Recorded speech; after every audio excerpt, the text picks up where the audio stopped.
Welcome to Shad Life. So my winter build is becoming not a winter build, and somebody already called me out on that in the comments before. So uh, here it is, the transition bottle rocket, and no, it's not finished. Obviously, I don't have a crankset, but I'm getting really close, and it will be finished here soon. Will I get to ride it before the snow flies? I still have no idea. So it will really depend what the weather does and when I can get the rest of the parts. But what I do want to do is go over where I'm at with this. I tried to do a video on the brake install, but the brake install was such a pain in the butt and I didn't quite know what I was doing, so I just scrapped doing a video on it.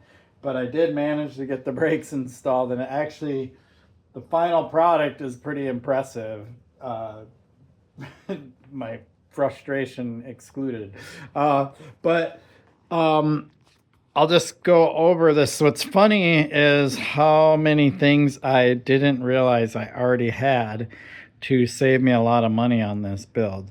So I'll go over what I already had and why this build is actually happening quicker than I thought. I already had the wheels, right? I already had the rear XT derailleur, right?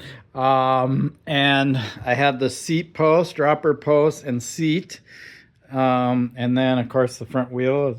And I had the stem, at least for testing out these handlebars and the rise and doing all that. I probably will end up with a different stem and handlebar in the final product after I ride it for a bit.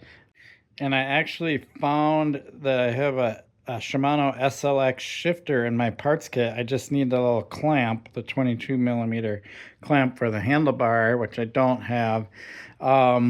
So that was kind of funny. And then the other thing that I had was this chain ring, and that was a shocker. I did not know I had a wolf tooth chain ring that was cinch compatible for the race face cranks. I almost ordered one of these. I had it in the shopping cart, and then I was digging around in my parts bin over there, and I'm like, wait, what's this chain ring? Wait, it's cinch compatible? And I can't for the life of me remember why I have this chain ring, but it was clearly used. It was clearly written in Cuyuna because it's got the red stain on it and stuff.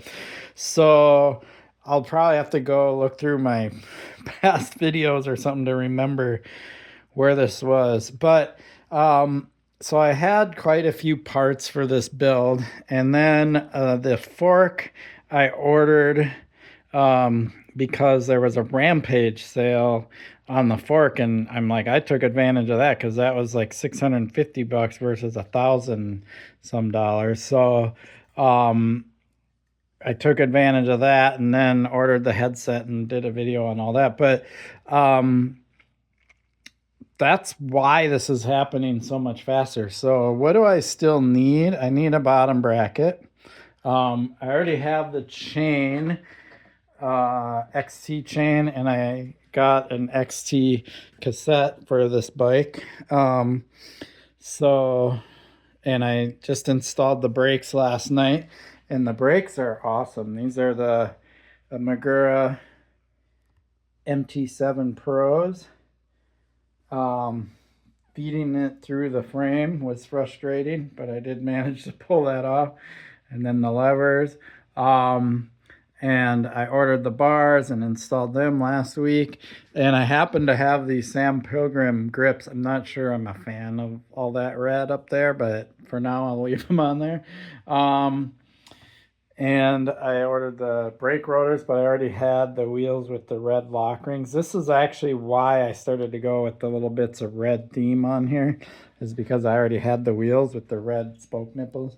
But yeah, this thing is looking awesome, and I'm really close. So what did I say? I need the bottom bracket. I need the little bracket for the shifter, or the handlebar mount for the shifter, and I need a dropper lever. That was the other thing I need.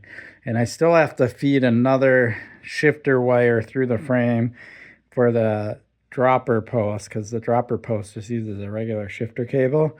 And I need to do that before I put the crankset in, because I'll need to go through here and feed the cable up into the seat tube.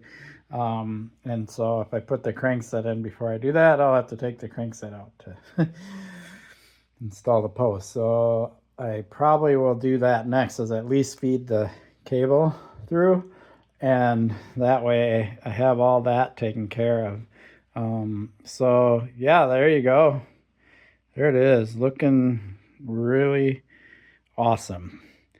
So even though this is becoming a fall build, right, and I have no idea if I'm gonna get to ride it yet this year. That'll depend on what the weather does, and when I can get the rest of the parts for it. But I do have more projects to do. I basically have to rebuild my Norco fluid. That bike has been beat to crap. I mean, this thing, if you look at it from Homey Fall Fest, it's really dirty right now. But right now, the rear brake barely works. So I got to fix that. I had to throw on a spare SLX lever on there because I broke the XT one in my crash using my GoPro Max 2. And the rear shock isn't working right. It makes funny noises. It's acting funny. It doesn't feel quite right. And it just needs to be cleaned and disassembled and reassembled and all of that. So that will be a project that I do over the winter. And then of course I'll probably do some maintenance and work on my Vala. I think my Saguaro and everything else is doing okay right now, so I don't know if I'll have to do much. And of course we'll be going into fat bike season, so I'll be doing that, and I'll be going to Rays, and I got a lot still going on this winter. But yes, if I do get a chance to go out and ride this yet this year, I will definitely do a video on it. That's for sure. I appreciate your support for my channel. Please like and subscribe. Peace.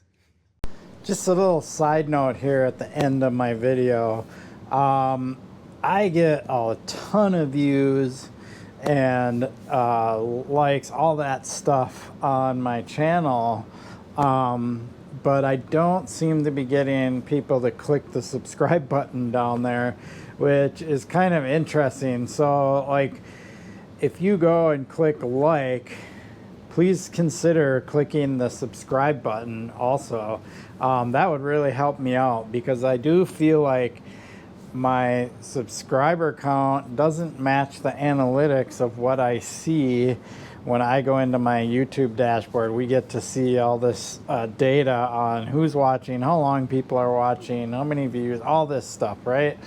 And that is a large number of people, and only a few people are subscribing. And I see other YouTubers talk about this also. So hitting that subscribe button, it really does make a difference. It will show my channel to more people out there, because that's kind of what YouTube uses to kind of determine popularity and all of that stuff, and just helps the algorithms and stuff. So I would really appreciate it. And yeah, thanks for watching.